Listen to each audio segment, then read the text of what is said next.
原来大家都猜错了，iPhone 14根本不是长这个样子啊。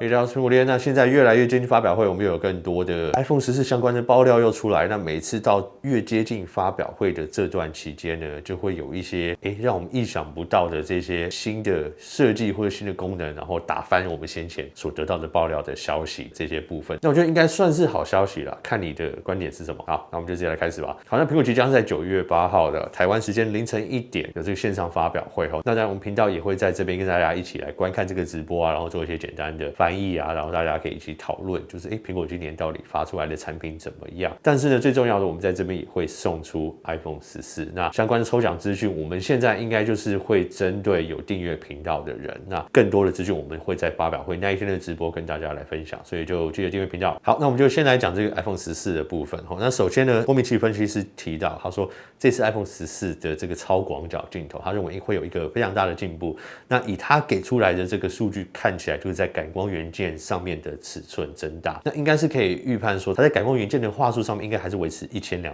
万画素。那这个跟我们主镜头现在所知道会提升到4800万画素就会不太一样。但这样也不是没有优点啊，它在同样的1200万画素的情况下去增大它感光元件的这个尺寸。那先前在很多代的 iPhone 都是这样一步一步，在主镜头也是慢慢进步上来。那我们这样会得到的效果就是，这颗超广角镜头在夜拍啊，光源不好，或者是一般室内拍影片的时候，都能得到更好的画质，所以这个算是一个取舍上面的进步。那很多人对现在的超广角最大的抱怨，很多人就是它现在在暗处的拍摄的效果还是不太好，那尤其是影片的地方，那有时候超广角你就是想拿来拍一些vlog，或者在一些去旅游的时候，它可以涵盖到更多的范围、更多的人的情况下，这种时候光源一不好，它的画质就崩坏，那自然就不是那么实用。所以现在如果在超广角镜头做这方面的进步的话，也是大家期待看到的。OK， 所以这些消息像三温暖，对不对？好像还是1200万画素，好像不好。可是它的感光元件变大，好像又是好消息。但是这个部分我目前知道，可能就只有放在 Pro 系列上面。那这个也是维持苹果这几年来一贯的方式，最好的东西都先用在 Pro 系列上面。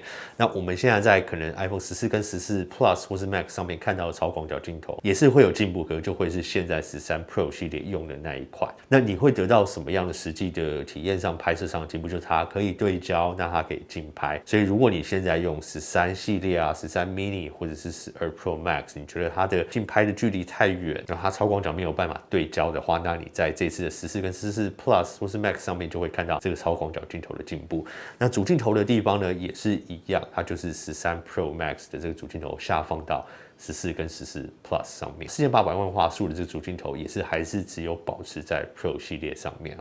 那这个我们在这3颗镜头的切换就是比较可惜，我们还是会1200万、4800万。那我觉得长焦镜头也应该还是为1200万。那所以这我们先前分析的说，它这个用4800万画素，它会用这个画素结合的方式，那可能依照你的选择，最后它拍出来的照片还是1200万画素。那这个部分就不太确定说会不会有一个专业模式啊，让我们可以去更改这方面的设定。那这个部分还不太确定但不管怎样，先前很多喜欢用超广角镜头去拍摄的人，这一次应该会蛮开心听到这个消息。好，那下个部分呢，就是在低轨卫星的地方。低轨卫星，那其实因为最近刚好 T-Mobile 跟 SpaceX， 就是 Elon Musk， 他们又发表出他们也会结合低轨卫星使用在他们未来的服务上面。那这个跟苹果所要使用的低轨卫星会有什么样的差别呢？那或许它的实际应用技术是差不多，可是在提供的服务上面绝对会有很大的差异，因为 T-Mobile 毕竟它是一个电信供应商，就像是中华电信啊、远传，所以这类的服务如果是单绑在一个电信商上面的话，就是你必须要选择这个电信商才能使用这样的服务。但因为 T-Mobile 这样发表，会不会造成其他的电信商也跟进呢？我相信或许是，可是这个它在应用上就是完全单绑在某一个电信商上面，所以它的应用的层面的广度就不会像苹果这种方式这么的广。那大家先前对这个猜测就是说，苹果会建构自己的一个这个低轨卫星网络，不论是自己建构还是租用别人现在已经有在发射在外面这些低轨卫星，那大家的猜测就是说它是拿来做紧急通讯啊。如果你今天在野外可能迷路啊，在登山什么时候没有收讯，你还是可以依赖它里面这个低轨卫星的收讯去发出紧急讯号，或是拨出紧急电话。但是现在又有更有趣的听起来算是更有野心的一个应用方式，就是苹果可能会把他们的 iMessage 或是某一个通信系统直接绑在这个通信上面。好，那我们就先预想是 iMessage， 那以后就变成 iMessage 不用依赖任何通信商的这个收讯或是 WiFi， 它就可以直接去发送讯息跟接收讯息。那如果它频宽在更广、在更向上提升的时候，或许也能拨电话跟打电话。那等于苹果建构了自己一个通讯的网路吗？那这跟电信商所建构的差距就是说，其实我们现在慢慢可以感觉到说，每一家系统、每个生态链都要把一些独有的功能绑在自己上面嘛。那 iMessage 这一点其实也是蛮多苹果用户没有办法换到其他系统的原因，因为苹果就是没有开放 iMessage 在 Android 上面使用。那如果这种时候它在 iMessage 本身的功能再向上加强，可能也不用单依赖哪个电信商就可以直接去做沟通跟这个收讯的话，那当然可能每一个国家的电信法、电信局他们会介入去看说，你这个东西到底是不是要通过我们的审核啦？可是至少我觉得以一个比较长远的计划来讲，这个会让 iMessage 变得更加的强大。那这个也是蛮有趣的。可是就让我想到，我们最近常常收到的这些垃圾讯息后，那他们就是利用这个建立 iCloud 的这个账号，然后专门针对现在的苹果用户，不管是用 email 啊、绑 iMessage 什么等等，发出这些垃圾讯息。那会不会因为这样，我们以后没有收讯还是会收得到？但某一方面想过来，如果苹果真的建构一个这样子的网络，他们势必也会在这个方面的过滤上面再进行加强。那我觉得这个部分不管有没有找到那一步，都是苹果需要去改善的地方。不然现在这个垃圾讯息真的有点太严重。好，那这个部分就是帝国卫星比较长远的一个部分啦。那目前的话，可能刚推出来就是还是在紧急联络上面使用。好，那下个部分就是最大的重点，就是刘海。那我们知道这次 iPhone 14 Pro 系列终于要把刘海改成这个挖孔的设计。那一直其实这个消息从去年 iPhone 13还没上市前就传出来，因为他们就看到里面的模组是这种挖孔惊叹号的设计嘛，所以 Face ID 的模组在一边是一个比较长形的药丸，然后前置自拍镜头的地方是一个单一的打孔，所以形成一个惊叹号的设计。那这个设计是好是坏，很多人就觉得说，这样感觉起来好像很不对称。那上次的影片苹果妹也有讲到说，它宁可就是整颗药丸的形状，看起来至少是整齐的。我觉得它要惊叹号，它不如还设计成一整个。现在这个愿望达成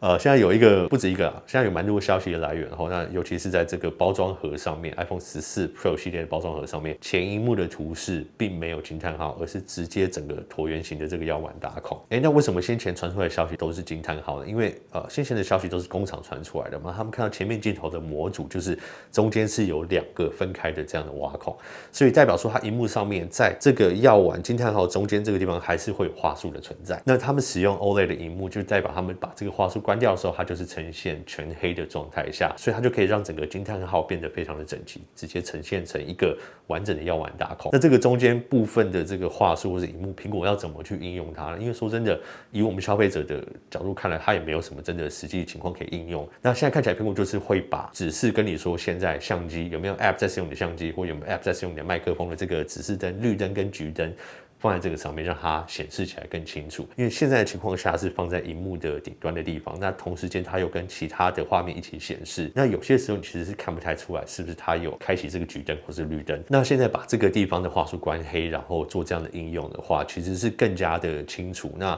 我个人觉得在实际显示上面，我们也不会因为这样少掉什么，可是在美观上面呢，却好了不少。所以我是觉得这样是 OK 啦，这样也是比较好看一点。现在的重点来了，那如果上面的地方你不用去显示这些橘灯、绿灯的话，是不是可以给我们有更多显示其他资讯的方式？那这就非常期待苹果在上面这边要怎么处理。OK， 好啦，那不管怎么样，这个就是我们现在所得到最新消息，赶快来跟大家分享一下。那9月8号那一天，台湾时间的凌晨1点的发表会，我们也会在这边跟大家一起来看，记得订阅频道。因为想抽到 iPhone 14的话，有订阅频道，这个就是其中一个蛮重要的条件。那到时候我们会来跟大家分享更多的细节，怎么可以抽到 iPhone 14哦。好，那今天的影片就先到这边，有什么大家想分享的话，大家也欢迎在下面留言。我是苹果店，我们下次影片见喽，拜。对，最近收到有一个观众跟我讲说，你为什么分享这些不是正式的消息？他想看正式的消息。那正式的消息就是每一年苹果发表会，他们会自己发表正式的消息。那我们都不是在苹果下面工作，所以我们分享的就是不管是我们自己的消息来源，或是外媒的报道，这些 iPhone 相关的爆料。那每一年大概会，其实像这个前面的打孔设计什么，其实很早大家就已经先知道了。那如果你是喜欢这类消息的话，爆料这一型的节目内容就比较适合你看。可如果你要看的是正式的话，那就是等